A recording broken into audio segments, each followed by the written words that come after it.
Greetings, everyone. I'm Tanya Love, and welcome to the Tanya Love Show.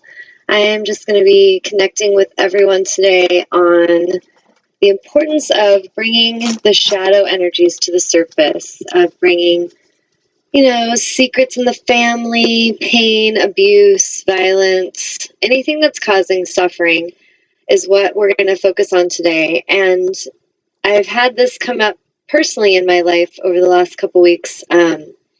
And I've just been meditating and listening to Spirit on, what is it that I need to share? How can I be a pure channel and express what my heart knows and understands, and help and assist in a transformation on the planet in a way that's really needed? And so what came to me during my meditation was that it's really important that we address the energy of shadow and secrets and violence today on the show. So it's a little bit of a heavy subject, and I've been, like I said, going through it personally over the last week with my own child, which is going to get me a little emotional, but that's okay. Let me center myself for a sec. Basically, the important thing that we really need to tune in about all this is that we stay in our center, which I have definitely been challenged this week on that, but that we really remember that we have a powerful support team that maybe we don't always see, but we can feel them and we can tune in and ask for their help. We can ask for their assistance. And personally, I've been shown that it really is time that we stand up to these energies. It's really time that we take a stand and that we stop enabling or catering to bullies and to violence in any way. And I know personally this can be a very tricky thing to actually stay in alignment with, because for 20 years, I lived in a marriage where I tolerated and I tolerated and I took it and I took it. And I did everything I could, and I was spinning my wheels trying to think of what next, what could I possibly do to help this stop, to help a human that I could see struggling that I really cared for, and how could I help them actually get the help? And what I realized in that relationship was that I could not make that person get any help. I could not make anybody stop being abusive. I can't make anyone choose the light. However, I can, now that I'm free of that, I can speak about it, and I can live a life that's empowered and inspirational and assist others in seeing that it is possible to break free. And sometimes that breaking free may be a lot of work. I say this because for myself, when I left a year and a half ago, it was really hard, and there was not a whole lot of people there for me. It was interesting today. I love synchronicity, and I have a friend, Dawn, who posted a thing on Facebook about a shaman, and the story I reposted. So anyone that wants to go and find me under Tanya Love on Facebook, you can see that story. And it was about a shaman, and he visited a mental hospital.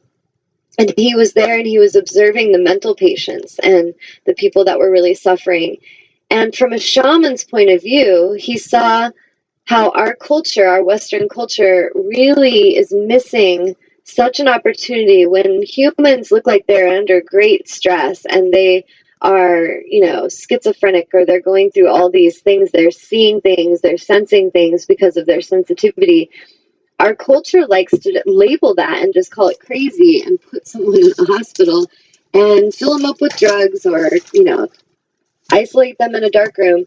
And really, this is not helping anything. It's creating more suffering for a spirit that is actually going through a spiritual awakening. And when I read that story, I thought back to my life a year and a half ago when I was living in hell. It was a terrible relationship. There was no honor there. There was no respect. And I felt like I was powerless in that situation. It was terrible. And when I think about that, it brings up emotion, which obviously I'm still clearing, because it's kind of come into my life again through my son. And it's triggering some of that stuff. It's helping me to remember and see what it felt like. And in a way, that empathic gift I have is beautiful. It may make me cry sometimes, so bear with me, but it's because I'm feeling it so deeply. But when I see this going on with my child, I see him crying and breaking down, and what his family was saying, that he's crazy, and they're, judging and shaming him. And really what he is this beautiful soul that is very sensitive, that has been around such heaviness and such hostility for so long, that he is having an explosive reaction. It's like a spiritual crisis, if you will. And when I was going through that a year and a half ago, that was exactly what those same people said about me. They said, Tanya's crazy. She's lost her mind. She needs to get help. She needs mental help. I was hearing this from people that I once called friends and family. And they were people who took no time at all to tune in and get to know me, or to ask me if I was okay or if I needed anything. They were people who were quick to judge, quick to label, and quick to shame. And when I observed them, they were humans that do this to themselves. And I could see how shamed they were and how hurt they were inside. And so they were projecting this hurt and this anger externally. Now, I don't judge anyone's journey, because I know we all have our own journey, and it's going to be exactly what we need to get where we need to go. I feel like I'm led to speak about violence and abuse, though, today, because though we're all on our journey of awakening, we could get to our destination much more quickly if we all move with awareness. If we all start to realize that when someone is trying to control another, when someone is trying to control to the level of abusing, control to the level of manipulation and, isolation and degrading and shaming, in these kind of ways, there is a way that we can help and assist that. But we're not going to get anywhere if we continue to ignore it, if we continue to keep enabling the people that are putting this energy out. And so that's my main focus for today, is that even with this subject, with what's going on with my son, it's really important that I know in myself that I don't start to shame or judge or label my ex-husband, because I really can see and feel empathically that he is going through a lot, that he is hurting and he is afraid, and he has so much fear and shame inside that it's just like a volcano. It's spilling out of him, and it's hitting anyone that's close by. And in this case, it's hitting my child. Like, literally, he was hitting my child. And so, though I know this is not an alignment and this is not the healthy path, I also know that there's room for love here, and that I need to send love and support, and that if that human that's struggling so much feels some level of support and some level of help from people close by, from our community, from programs that are available for people to get help, like anger management and things like that, then that human can heal and can, come through this. But in our culture, I observe how we love to shame, we love to judge, we love to, cast someone out and tell them how bad they are. And it's a sickness inside of us. It's a woundedness inside of the humans that are doing this. And really, this issue is not going to stop overnight. I know that. But it's going to heal when we address both aspects of it, both parts of it. So there's the person that's being victimized, and then there's the one that's creating the abuse and that's harming them. And both energies must be addressed for healing to happen. If those two energies aren't both being addressed, then there won't be healing. One energy will pull away and be on their path, and hopefully to healing and not becoming, because often when a human's been hurt so much, they will go through energy and actually, they will become harmed, and they hold that anger and they hold that hatred, and that, like in Star Wars, it's the path to the dark side. having that anger and hatred. And so often a human will end up becoming what they hate. And so our highest focal point is to clear all the shaming, clear all the hatred and the negativity, so that we can actually heal and clear this. I'm going to pause just for a second. Amnon, is our video totally messed up? Yeah, you need to just click the camera on the bottom left there under your image and just toggle it. There you go. Okay. Every time you see it, if it happens, just click it and bring it back.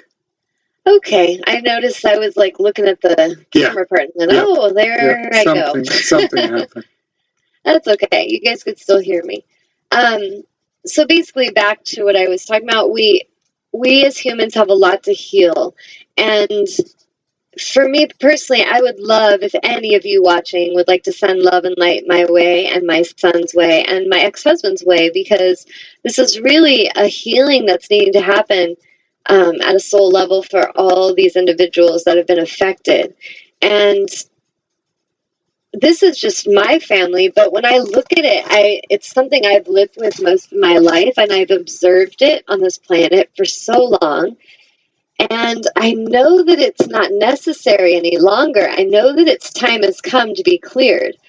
However, I can do all my healing, I can do all my work, and I can live a pretty peaceful life until I get that call and my kid's, sobbing, and there's police officers wanting to talk to me, and I need to go get him. And of course, then I go. And so this past week has been that kind of a week for me. It's been a week staying in my center and addressing things that I never thought I would even have to deal with, but being there and dealing with it.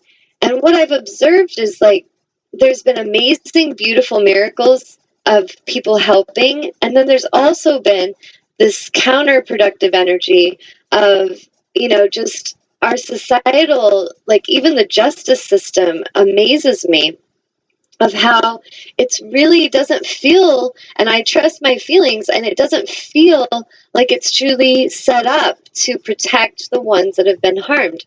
It feels more like it's set up to make sure the one that's done wrong doesn't get in too much trouble, so that the courts don't have more paperwork and have more stuff that they have to deal with. And this is something we've got to look at, all of this stuff. Like, I have met women who come to my yoga classes who've been through domestic violence, and their children have been molested. And I have a mother who comes to my group who struggles every week to just protect her daughters, because she has to go through this system that, until there's enough proof, they will not make sure that those children aren't around that man who has such a record and so much history, yet they say until there's enough proof, they can't do anything. For example, with my son, they were like, well, unless he actually passed out from being strangled, there's really nothing we can do, because then, it's not a felony, and then in court, they would drop everything, and so then your ex-husband would be free and clear. And just hearing those words was amazing to me. I was just like, wow. So you really are waiting until that child is pretty much dying before you do anything, or before you take this seriously. And that's what I feel like I need to speak about today. And maybe I'm going to have some people that don't want to hear any of my shows anymore. So be it. Because I am not here to just speak about the pretty stuff. I'm here to speak about what's going on. And I'm here to address what's going on that's painful, and the stuff that we really, as a society and a culture, need to wake up and listen, and we need to do everything we can, each of us, to shift this. And so every day we can look into our own life and notice, am I living in alignment today? Am I living with love guiding my choices today? Am I speaking and putting into action the same energy? If I'm speaking one thing and I'm living in a totally different way, then I'm out of alignment, and that's creating suffering. And I see it all the time. And sometimes I just get frustrated, and I'll go into meditation and just be like, angels, what are we doing? Like, how can we help this? And they'll just be like,